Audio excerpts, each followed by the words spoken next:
আসসালামু আলাইকুম স্নেহের ছাত্রছাত্রীবৃন্দ, তোমরা সবাই ভালো আছো। আমি মোসাম্মদ রেজিনা আক্তার জাহান, প্রভাষক হিসাব বিজ্ঞান বিভাগ, ভোলাহাট মহবুবুল্লাহ মহাবিদ্যালয়। বরাবরের মতো আমি চলে এলাম তোমাদের অনলাইন ক্লাসে। আমি তোমাদের ক্লাস নিচ্ছিলাম রেকর্ডিং প্রসেস। এই রেকর্ডিং প্রসেস থেকে আমি যে অঙ্কটি করে দিয়েছি সেটাতে আমি জাবেদা এবং খতিয়ান কমপ্লিট করে দিয়েছি। ওখানে শুধু বাকি আছে আমাদের রেওয়ামিল আমি তোমাদের পরবর্তী ক্লাসে ইনশাআল্লাহ দেখাবো। আজকেও আমি তোমাদের ওই রেকর্ডিং প্রসেস থেকে জাবেদা করব। জাবেদা করার পরে নেক্সট ক্লাসে আমি করে দিব তোমাদের খতিয়ান। তো আমাদের অ্যাকাউন্টিং এর ভিত্তিটাই হলো জাবেদা। যে জাবেদা যত ভালো পারবে সে কিন্তু অ্যাকাউন্টিং তত ভালো বুঝতে পারবে। তার আজকের ক্লাসও কিন্তু আমাদের রেকর্ডিং প্রসেস। এই রেকর্ডিং প্রসেসের যে আমি এখানে রেকর্ডিং যেটি করাবো সেটি লিখে দিচ্ছি। রেকর্ডিং প্রসেস, প্রথম পত্র রেকর্ডিং প্রসেস। আমি তোমাদের গত ক্লাসে করে দিয়েছিলাম, আজকে করে দিব। আমি আজকে যে বই থেকে করে দিব সেটা হলো হাফিজউদ্দিন। আমি নাম্বার সহ বলে দিচ্ছি, হাফিজউদ্দিন। তোমরা সবাই বাসায় ভালোভাবে অনুশীলন করবা। আমি কিছুক্ষণ পরে বইয়ের নাম বলে দিচ্ছি।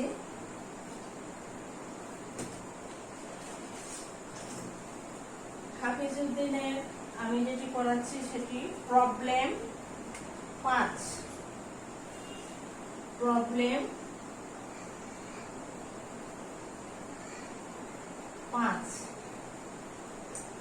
প্রবলেম 5 থেকে করাচ্ছি। প্রবলেম 5 এর আমি অঙ্কটি করছি, তোমরা সবাই শোনো। এখানে আছে A Sarkar owns and manages a computer repair service। Y Sarkar, তাহলে এখানে ওয়াই সরকার নিজেই কম্পিউটার মেরামতের জন্য ব্যবস্থাপনা করেছে, যে সে নিজেই কম্পিউটার মেরামত করবে। Which had the following trial balance on December 31, 2008, ব্র্যাকেটে আছে the end of as fiscal year. তাহলে ফিসকাল ইয়ার অর্থ হচ্ছে আর্থিক বছর। তাহলে এখানে আমাদের দেখতে পাচ্ছি যে ওয়াই সরকার নিজে কম্পিউটার মেরামতের জন্য একটি ব্যবসা চালু করছে। সে ব্যবসায় বলা হচ্ছে যে ট্রায়াল ব্যালেন্সের 31 তারিখে উদ্বৃত্ত দেখাচ্ছে। তাহলে এটি গত বছরের ট্রায়াল ব্যালেন্সের ব্যালেন্স। এখানে গত অঙ্কে কিন্তু আমরা ট্রায়াল ব্যালেন্সের ব্যালেন্স সহকারে কোনো অঙ্ক আমরা করিনি, এখানে আমরা ট্রায়াল ব্যালেন্সের ব্যালেন্স সহকারে করছি। তাহলে দেখতে পাচ্ছি যে আগের থেকে আমাদের এখানে তফাৎ এসে যাচ্ছে। এর কারণ আমরা যখন খতিয়ান করব আর ট্রায়াল ব্যালেন্স করব তখন আমাদের এইখানে যে ট্রায়াল ব্যালেন্সের ব্যালেন্স আছে সেগুলো আমাদের প্রভাব বিস্তার করবে। আর আমি আজকে তোমাদের দেখাবো জাবেদা। এই জাবেদাতে ট্রায়াল ব্যালেন্সের কোনো ব্যালেন্স প্রভাব বিস্তার করবে না। তাহলে আমি ট্রায়াল ব্যালেন্স এখানে যেটা আছে ট্রায়াল ব্যালেন্সের পড়ে যাচ্ছি। যেমন ক্যাশ এটি সম্পত্তি, অ্যাকাউন্ট রিসিভেবল এটি সম্পত্তি, পার্ট ইনভেন্টরি এটি সম্পত্তি, প্রিপেড রেন্ট এটি সম্পত্তি, শপ ইকুইপমেন্ট এটিও সম্পত্তি। তাই এই সমস্ত বিষয়গুলো ট্রায়াল ব্যালেন্সের আমরা ডেবিট পাশে দেখতে পাবো। অন্যদিকে আছে অ্যাকাউন্টস পেয়েবল এটি দেনা, তাই আছে আমাদের ট্রায়াল ব্যালেন্সের ক্রেডিট পাশে। আর কি আছে ওয়াই সরকার ক্যাপিটাল। ওয়াই সরকারের ক্যাপিটাল আছে। আমি আগেও বলেছি যে এখানে যে উদ্বৃত্ত আছে এই উদ্বৃত্ত নিয়ে কিন্তু আমি আজকে কাজ করব না, কারণ এই উদ্বৃত্তের কাজ আমি পরবর্তী ক্লাসে তোমাদের দেখিয়ে দিব যে কিভাবে এই উদ্বৃত্ত নিয়ে আমরা খতিয়ান এবং ট্রায়াল ব্যালেন্স করব। আমি তোমাদের এখানে গত ক্লাসের মতো জাবেদা দেখিয়ে দিব। তাহলে বলা হচ্ছে summarize transaction for January 2009 were as follows. 2009 সালের 1 জানুয়ারি সারা মাস 1 জানুয়ারি 9 সারা মাস ধরে যে সমস্ত লেনদেন সম্পাদিত হয়েছে সে লেনদেনগুলো নিম্নরূপ। তাহলে তোমাদের একটু অসুবিধা হবে প্রথম যেহেতু তোমরা ইন্টারমিডিয়েটে বাংলাতে অঙ্ক করেছো আর এখানে হচ্ছে ইংলিশে। আমি সেই কারণে ইংলিশের পাশাপাশি কিন্তু আমি বাংলা বলে যাচ্ছি। এখন 1 নম্বরে বলা হচ্ছে advertisement cost paid in cash taka 10,000, বিজ্ঞাপন খরচ। অ্যাডভার্টাইজমেন্ট কস্টের বাংলা হচ্ছে বিজ্ঞাপন খরচ, নগদে পরিশোধ হচ্ছে 10,000 টাকা। আর আমি যে অঙ্কটি করাচ্ছি আজকে সে অঙ্কটি হলো সার্ভিস প্রতিষ্ঠানের অঙ্ক। আমরা দেখতে পাবো যে আমাদের এখানে এসে দুই ধরনের আমরা অঙ্ক দেখতে পাবো। একটি দেখতে পাবো মার্চেন্ডাইজিং প্রতিষ্ঠান, আর অন্যটি দেখতে পাবো আমরা সেবা প্রদানকারী প্রতিষ্ঠান। জাবেদা শুরু করছি, তোমরা দেখো আমাদের এখানে যে ব্যক্তি সেবা দিচ্ছে সে ব্যক্তির নাম আমরা দেখেছি Y Sarkar, SARKAR, Y Sarkar. এটি Y Sarkar repair service, repair service. Journal, journal. আমরা দেখতে পেলাম যে ওয়াই সরকার বিজ্ঞাপন খরচ বাবদ নগদে পরিশোধ করেছে 10,000 টাকা। তাহলে বিজ্ঞাপনটা কি? আমরা দেখবো যে বিজ্ঞাপনটা কোন জাতীয় হিসাব। এখানে বিজ্ঞাপনটা আমাদের খরচ। বিজ্ঞাপন যখন পরিশোধ করা হয় তখন বাকি তো হতে পারে, নগদে হতে পারে, কিন্তু আমাদের এখানে যে ট্রানজাকশন আমরা দেখেছি এই ট্রানজাকশনে আমরা দেখেছি যে বিজ্ঞাপন খরচ নগদে পরিশোধিত হয়েছে, সেজন্য আমাদের এখানে ক্যাশ চলে আসবে। আর আমাদের সাল অনুযায়ী 2009 জানুয়ারির 1 তারিখে বিজ্ঞাপন খরচ পরিশোধিত হয়েছে, সেজন্য লিখবো advertising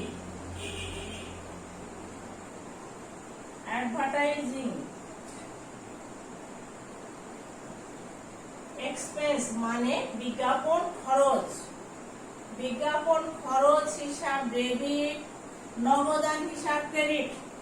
advertising expense debit, cash credit. বিজ্ঞাপন খরচ হিসাব ডেবিট, নগদান ক্রেডিট। টাকার পরিমাণ 10,000 টাকা। তোমরা যেহেতু প্রথমে ইংলিশে ডিগ্রিতে ক্লাস করছো সেজন্য আমি কিন্তু অনেক স্লো চেষ্টা করছি যে অনেক স্লো ভাবে তোমাদের বুঝানো। এখন এটির ব্যাখ্যা তোমরা কিন্তু ইন্টারে বাংলাতে লিখেছিলা, আর এখানে তোমরা কি লিখবা? এখানে লিখবা ইংলিশে। তাহলে পেড ক্যাশ ফর অ্যাডভার্টাইজিং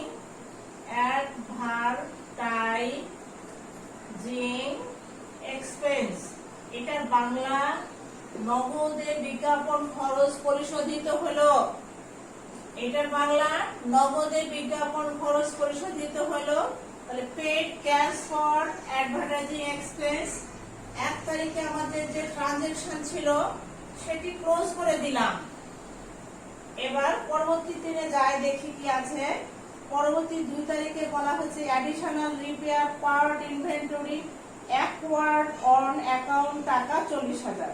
তাহলে এখানে অ্যাকাউন্ট কিন্তু বাকিতে, অ্যাকাউন্টের বাংলা হলো বাকিতে। তাহলে এই লাইনে বলা হচ্ছে অতিরিক্ত। অ্যাডিশনাল মানে অতিরিক্ত, তাহলে অতিরিক্ত মানে আরো। তাহলে অ্যাডিশনাল রিপেয়ার পার্ট ইনভেন্টরি, অর্থাৎ ইনভেন্টরি মানে মজুদ সম্পদ। আরো অতিরিক্ত মেরামতি, আরো অতিরিক্ত মেরামতি সরঞ্জাম ক্রয় করা হয়েছে। অ্যাকওয়ার্ড মানে ক্রয় করা হয়েছে, অন অ্যাকাউন্ট মানে বাকিতে। তাহলে অতিরিক্ত মেরামতি সরঞ্জাম বাকিতে ক্রয় করা হয়েছে 40,000 টাকা। তাহলে যেহেতু মেরামতি সরঞ্জাম ক্রয় করা হয়েছে, তোমাদের আমি আগে বললাম যে এখানে মেরামতি সরঞ্জাম ইংলিশ আমাদের পড়েছি পার্ট, মানে পার্ট ইনভেন্টরি। ইনভেন্টরি মানে মজুদ। Part inventory debit, accounts payable credit. যেহেতু বাকিতে ক্রয় করা হয়েছে সেজন্য অ্যাকাউন্টস পেয়েবল আসছে। যদি নগদে ক্রয় করা হতো তাহলে অ্যাকাউন্টস পেয়েবলের জায়গাতে কি বসাইতাম ক্যাশ। এখানে দেখা গেল যে ব্যবসায়ী মালিক মেরামত করবে, ব্যবসার মালিক মেরামতের উদ্দেশ্যে ব্যবসা চালাচ্ছে। সে যে সমস্ত সরঞ্জাম কিনেছিল, বছরের আরো পরবর্তীতে দেখা যাচ্ছে যে তার আরো সরঞ্জাম কেনা প্রয়োজন, তখন সরঞ্জাম কিনেছে। সরঞ্জাম যেহেতু ক্রয় করেছে, তাহলে ব্যবসায় সম্পত্তি আগমন করছে। আমরা জানি, আমরা যে সূত্র পড়েছি সে সূত্র অনুযায়ী সম্পত্তি আসলে ডেবিট। এখানে কিন্তু সম্পত্তি আগমন ঘটেছে, সেজন্য অ্যাসেট প্লাস, আর অ্যাকাউন্টস পেয়েবল মানে লায়াবিলিটি, দেনা বৃদ্ধি পেয়েছে, কারণ এই টাকাটা ব্যবসায়ের মালিক নগদে পরিশোধ করেনি। এবার আমি ব্যাখ্যাতে চলে যাই। যেহেতু বাকিতে ক্রয় করেছে, তাহলে আমরা লিখব purchase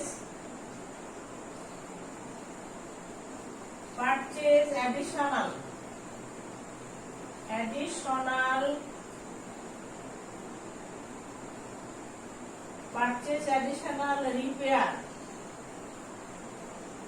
part inventory on account মানে বাকিতে, অন অ্যাকাউন্ট মানে বাকিতে, অন অ্যাকাউন্টের বাংলা বাকিতে। তাহলে এখানে বাংলাটা হচ্ছে যে বাকিতে অতিরিক্ত কিংবা বাকিতে আরো মেরামতি সামগ্রী ক্রয় করা হয়েছে। টাকার পরিমাণ দেখি, টাকার পরিমাণ আছে 40,000।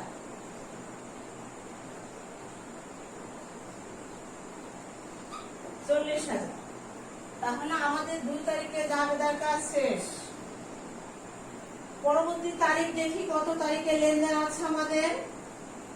পরবর্তী তারিখ আছে 3 তারিখ। বলা হচ্ছে miscellaneous expense paid in cash, taka 20,000। Miscellaneous মানে বিভিন্ন রকম খরচ। Miscellaneous expense paid in cash, নগদে পরিশোধিত হচ্ছে বিবিধ খরচ। এটি 3 তারিখে বিবিধ খরচ। এই ব্যবসার মালিক যে ব্যবসা করছে, সে ব্যবসা করার সময় সে বিভিন্ন রকম খরচ পরিশোধ করেছে, সে বিভিন্ন রকম খরচ করেছে 3 তারিখে। সেজন্য আমরা এখানে লিখব মিসলেনিয়াস এক্সপেন্স, বিবিধ খরচ।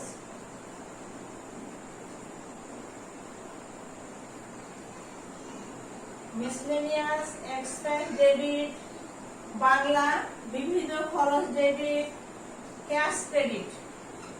যেহেতু নগদে পরিশোধ করেছে, টাকার পরিমাণ কত? 20,000। এটি ব্যাখ্যা লিখে দিচ্ছি। Paid cash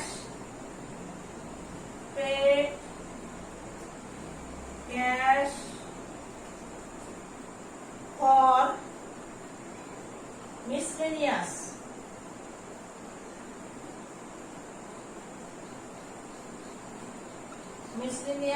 expense. Paid cash for miscellaneous expense, বিভিন্ন খরচ নগদে পরিশোধিত হইল।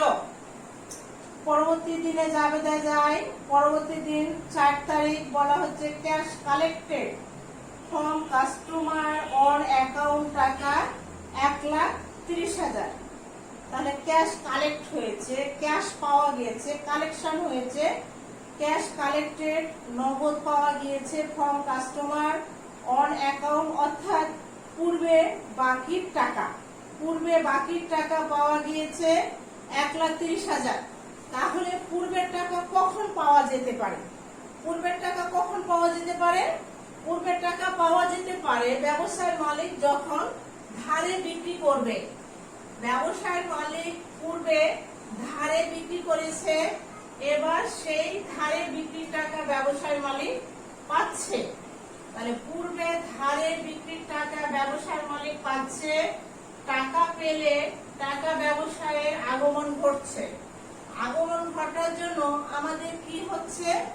ক্যাশ আসছে, ক্যাশ ডেবিট, সম্পদ আগমন ঘটছে, ক্যাশ ডেবিট। এখানে আমি অ্যাসেট প্লাস করে দিলাম যে একটি নগদ সম্পত্তি ব্যবসা আগমন ঘটলো। এই নগদ সম্পত্তি আসার সাথে সাথে আর একটি অনগদ সম্পত্তি ব্যবসাতে মূল্যহীন হয়ে যাবে। সেটি কি অ্যাকাউন্টস রিসিভেবল। অ্যাকাউন্ট রিসিভেবল এটিও কিন্তু সম্পত্তি, এর সম্পত্তিকে মাইনাস করে দিলাম, কারণ আগে ধারে বিক্রি করেছে ব্যবসার মালিক, এবার এই ধারে বিক্রির টাকা নগদে পাচ্ছে। নগদে পাওয়ার জন্য একদিকে দেখতে পাচ্ছি যে নগদ সম্পত্তি আসছে ব্যবসায়, এই নগদ সম্পত্তি আসার জন্য আর একটি অনগদ সম্পত্তি মূল্যহীন হয়ে গেল, সেজন্য আমরা অ্যাসেট মাইনাস করে দিলাম, অ্যাসেট প্লাস অ্যাসেট মাইনাস। এবার দেখি টাকার পরিমাণ কত আছে। টাকার পরিমাণ আছে 1,30,000।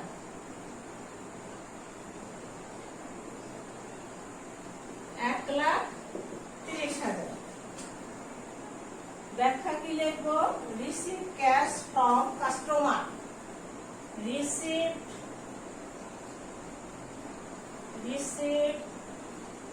Cash from customer. অর্থাৎ কাস্টমার্সের কাছ থেকে নগদ টাকা পাওয়া গেল। এরপরের দিনে চলে যায়, কি আছে? এরপরের দিন আছে cash paid to creditors on account টাকা 1,50,000। ক্যাশ পেড টু ক্রেডিটরস অর্থাৎ পাওনাদার দিগকে নগদে পরিশোধ করা হলো। তাহলে কখন পরিশোধ করবে পাওনাদার দিগকে ব্যবসার মালিক? যখন ব্যবসার মালিক পূর্বে ক্রয় করে থাকবে। ব্যবসার মালিক পূর্বে ক্রয় করে থাকলে সেই ক্রয়টা ছিল নিশ্চয় বাকিতে ক্রয়। এবার সে বাকিতে ক্রয়ের টাকা ব্যবসার মালিক এই তারিখে এসে পরিশোধ করছে। তাহলে পূর্বে বাকিতে ক্রয় করা পণ্যের টাকা বর্তমানে পরিশোধ করা হচ্ছে। তাহলে এখানে আমাদের টাকার পরিমাণও দেখবো, আমরা তারিখও দেখবো, যেহেতু ক্যাশ পেমেন্ট হচ্ছে। আমাদের তারিখ দেখি কয় তারিখ আছে। তারিখ আছে 5 তারিখ। 5 তারিখ আছে, কাকে পরিশোধ করা হচ্ছে? অ্যাকাউন্টস পেয়েবল, এটি লায়াবিলিটি। অ্যাকাউন্টস পেয়েবল ডেবিট, এটি লায়াবিলিটি হ্রাস পেয়েছে, আর ক্যাশ চলে যাচ্ছে, অ্যাসেট ব্যবসা থেকে চলে যাচ্ছে। তাহলে কত টাকা পরিশোধ করা হলো পাওনাদার দিগকে? পাওনাদার দিগকে পরিশোধ করা হলো 1,50,000 টাকা। আমি ব্যাখ্যা লিখে আবারও তোমাদের আমি রিপিট করছি। ক্যাশ পেড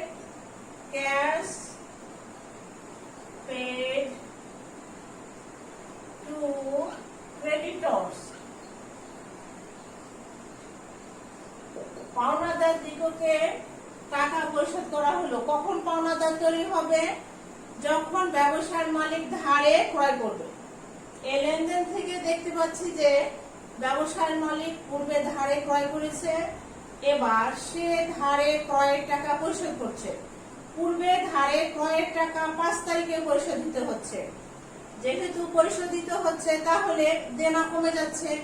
ব্যবসার মালিকের দেনা কমার জন্য লায়াবিলিটিকে ডিক্রিজ করে দিলাম। সেজন্য এল লেখে উপরে দেখাচ্ছি মাইনাস, কারণ এখানে লায়াবিলিটি ডিক্রিজ হয়েছে। আর আমাদের এখানে যে দেনা শোধ করেছি, এই দেনা শোধ করার জন্য ব্যবসা থেকে কি চলে গেল? ব্যবসা থেকে নগদ টাকা চলে গেল, অ্যাসেট চলে গেল, অ্যাসেট কমে গেল। তাহলে আমাদের যখন সম্পত্তির সূত্রে কি বলা হয়েছিল? সম্পত্তি বাড়লে ডেবিট, সম্পত্তি চলে গেলে ক্রেডিট, অথবা সম্পত্তির মূল্য কমে গেলে ক্রেডিট। এবার পরেরটাতে চলে যায়, পরের তারিখে 5 তারিখের পরে বলা হচ্ছে যে 6 তারিখে আছে রিপেয়ার পার ইউজ, ব্যবহার হয়েছে ডিউরিং জানুয়ারি টাকা 40,000। রিপেয়ার পার অর্থাৎ মেরামতির যে অংশগুলো কিনা হয়েছে, সেগুলো ব্যবহার হয়েছে 40,000 টাকা আমাদের কত তারিখে? 6 তারিখে। তাহলে মেরামতির সামগ্রী এবার ব্যবহার হচ্ছে। ব্যবহার হলে কিন্তু খরচ তৈরি হবে, কারণ যখনই ওই সামগ্রীটি ব্যবহার হচ্ছে, ব্যবহার হওয়া মানে খরচ হয়ে যাচ্ছে। তাহলে কি লিখবো আমরা? রিপেয়ার পার্ট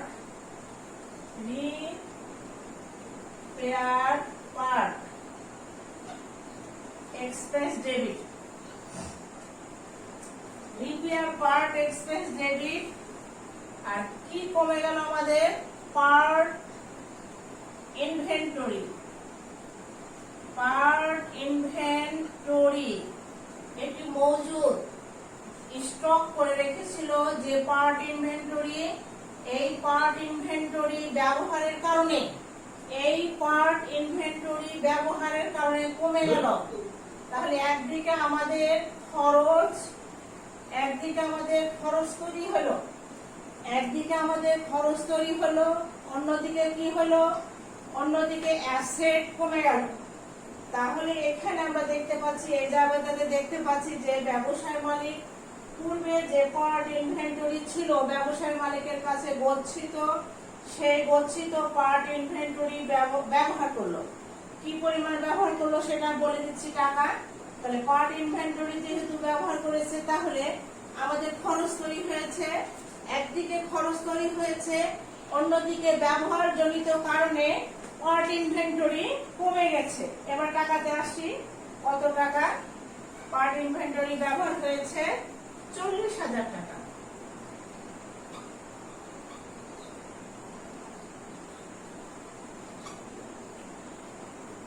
এবার আমরা এটা ব্যাখ্যাতে চলে যাব।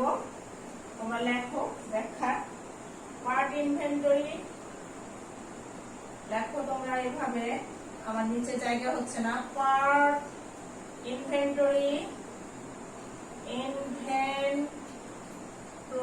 has been part inventory has been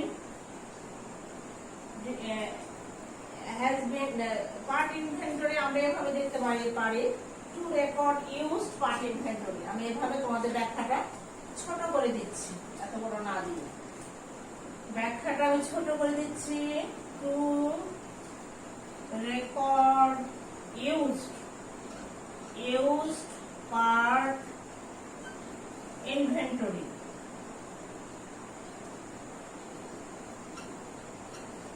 তাহলে আমাদের এই তারিখ পর্যন্ত জাবেদা শেষ হলো। পরবর্তী জাবেদাতে যাওয়ার আগে আমি এগুলো মুছে দিয়ে জাবেদা শুরু করছি।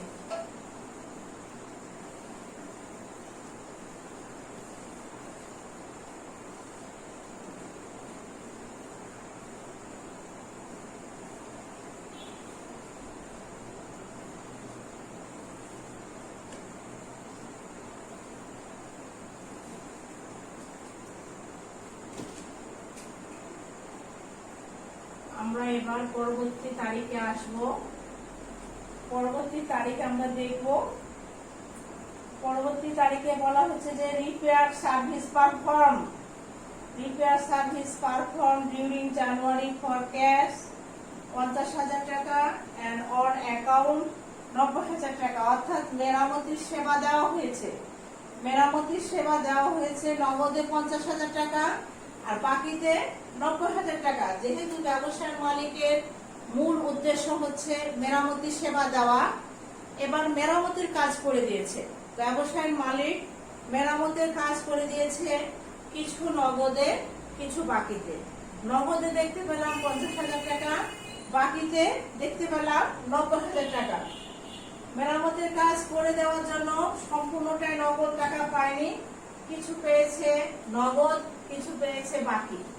তাহলে যেটুকু নগদ পেয়েছে সেটার জন্য ক্যাশ ডেবিট অ্যাসেট প্লাস, আর যেটা বাকি সেটার জন্য লিখবো অ্যাকাউন্ট রিসিভেবল। এটা অনগদ সম্পদ। অ্যাকাউন্ট রিসিভেবল এটি আমাদের অনগদ সম্পদ। ক্রেডিট করব কাকে? Service revenue. ক্রেডিট করব সার্ভিস রেভিনিউ। এটি ইনকাম, এখানে ইনকাম বেড়েছে। সেবা দিয়েছে ব্যবসায়ী মালিক, কিসের সেবা দিয়েছে? মেরামতির সেবা। মেরামতির সেবা দিয়েছে, আমরা দেখতে পেলাম মেরামতির সেবা নগদে দিয়েছে 50,000 টাকা, বাকিতে দিয়েছে 90,000 টাকা। মোট মেরামতি সেবা দিয়েছে কত? মোট মেরামতি সেবা দিয়েছে 1,40,000। এখন ব্যাখ্যা দেই তোমাদের। আর্ন, আর্ন মানে উপার্জন করেছে। Earn service revenue, earn service revenue for cash, and এই যে এন্ড এর সাংকেতিক চিহ্ন আমি ব্যবহার করলাম, এন্ড ক্রেডিট। ক্রেডিট মানে ধারে, ক্রেডিট মানে ধারে, নগদে এবং ধারে সেবা দিয়েছে অথবা আয় অর্জন করেছে। অর্জিত আয়ের নগদ এবং বাকি সেবা হিসাবভুক্ত করা হলো। এখানে বাংলা হচ্ছে যে নগদ এবং ধারের সেবা লিপিবদ্ধ করা হলো। পরবর্তী তারিখ যায়।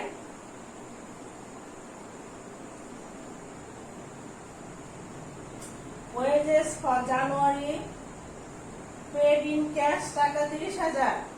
ওয়েজেস ফর জানুয়ারি, জানুয়ারি মাসের মজুরি, জানুয়ারি মাসের মজুরি। এই মজুরি পরিশোধের তারিখ হলো 9। মজুরি পরিশোধ করেছে শ্রমিকদেরকে।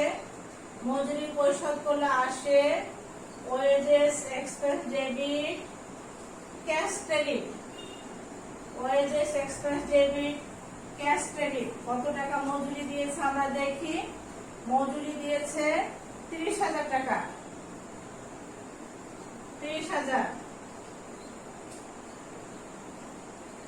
এবার আমরা এটার ব্যাখ্যা লিখবো। ব্যাখ্যা লিখবো paid cash, paid cash for wages expense. মজুরি বাবদ নগদ পরিশোধের টাকা হিসাবভুক্ত হইল। যেহেতু ওয়েজেস পরিশোধ করেছে, ওয়েজেস হচ্ছে মজুরি। যে সমস্ত শ্রমিকরা তার কাজে নিয়োজিত আছে তাদের মজুরি দিয়েছে, সেজন্য wages expense debit, cash credit. পরবর্তী তারিখে আমরা যাব। পরবর্তী তারিখে লাইনের কাজ একটু তোমাদের ভালো করে বুঝাইতে হবে। আমি মুছে দিয়ে ওই কাজে যাচ্ছি। পরবর্তী লাইনের আমাদের যে কাজ,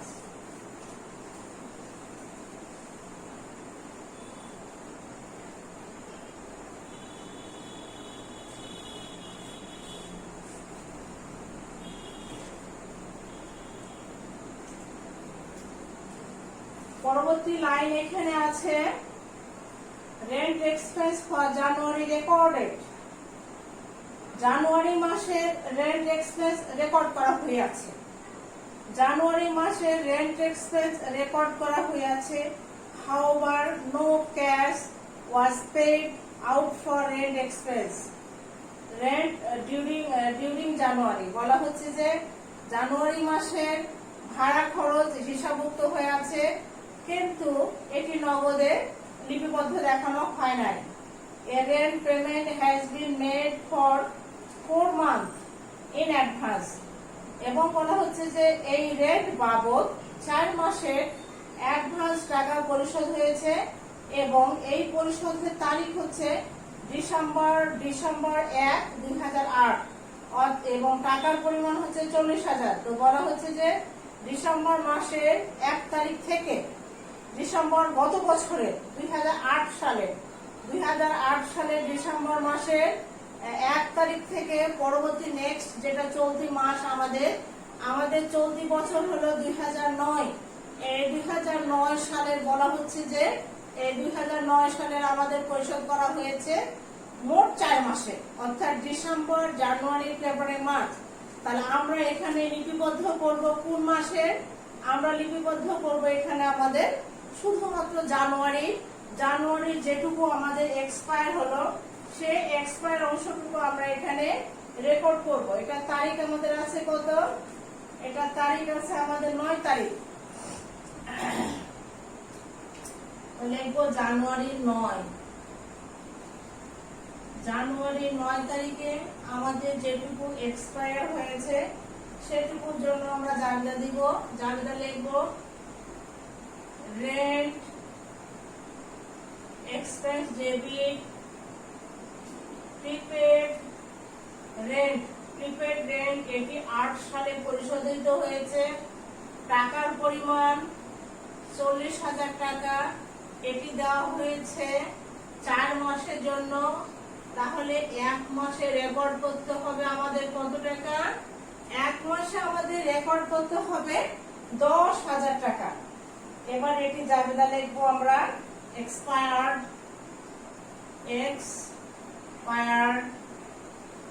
expired 1 month prepaid rent 1 month prepaid rent। এটি কাজ শেষ। এবার পরবর্তী দিন যাব। পরবর্তী দিনে বলা হচ্ছে যে 10 তারিখে সরকার ডিউরিং জানুয়ারি 1 টাকা 20,000। এ সরকার জানুয়ারি মাসে 20,000 টাকা উত্তোলন করেছে। জানুয়ারি মাসে উত্তোলন করেছে, সেজন্য আমরা লিখব ড্রয়িং হাইফেন দিয়ে লিখলাম সরকার। এ সরকার, এ নয় ওয়াই সরকার। ওয়াই সরকার ড্রয়িং ডেবিট ক্যাশ ক্রেডিট কত টাকা উত্তোলন করেছে? উত্তোলন করেছে 20,000 টাকা। 20,000 টাকা। এবার আমরা এর ব্যাখ্যা দিব। উইথড্রন মানে উত্তোলন। উইথড্রন ক্যাশ বাই অনার মালিক কর্তৃক উত্তোলন। অনার OWNER মালিক কর্তৃক উত্তোলন হিসাবভুক্ত করা হইল। তাহলে আমি তোমাদের যে অঙ্কটি করাচ্ছিলাম এটি জাবেদার কাজ শেষ করে দিলাম। পরবর্তী ক্লাস আমি ইনশাআল্লাহ তোমাদের খতিয়ান করে দিব। তো তোমরা আমি যে অঙ্কটি করে দিলাম বাসায় ভালোভাবে পড়ো, বোঝার চেষ্টা করো, কারণ জাবেদা না বুঝলে কিন্তু অন্যান্য বিষয়ে তোমরা কাঁচা থেকে যাবে। সেজন্য ভালো করে প্রথমে জাবেদা শিখতে হবে। আর যেহেতু ইংলিশ ভাষায় অঙ্ক করছি, সেটার কোনটার ইংরেজি কি এটা তোমাদের ভালোভাবে অনুশীলন করতে হবে। আমি আজকের মতো তোমাদের এখানে ধন্যবাদ জানিয়ে আমি আমার ক্লাস শেষ করলাম।